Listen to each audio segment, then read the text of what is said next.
An aeroplane flies from A to B at the rate of 500 km per hour and comes back from B to A at the rate of 700 km per hour. The average speed of the aeroplane is. Here, we are trying to find average for the given two rates of 500 km per hour and 700 km per hour. When we try to find the average of two rates, we cannot do it in a regular way, like adding the two values and dividing the result by 2.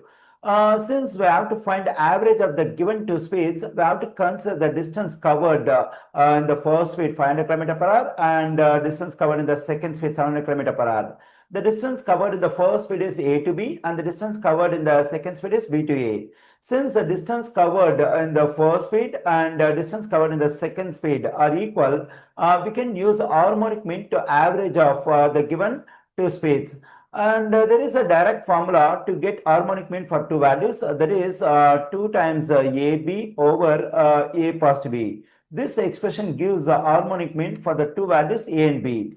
Now to get the average of the given two speeds, we have to plug in the first speed 500 for A and the second speed 700 for B over here. Okay, let me do it. Then we have 2 times 500 times for B, we have to plug in 700. In denominator, we have 500 positive 700.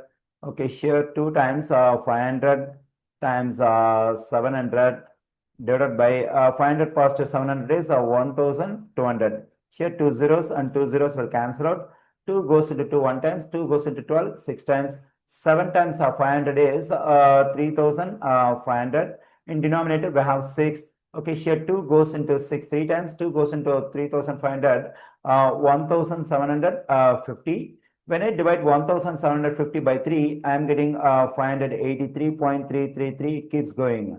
Okay, we got this value over here. So the average speed of the aeroplane is 583.33 km per hour. So the correct answer choice for this one is the second one.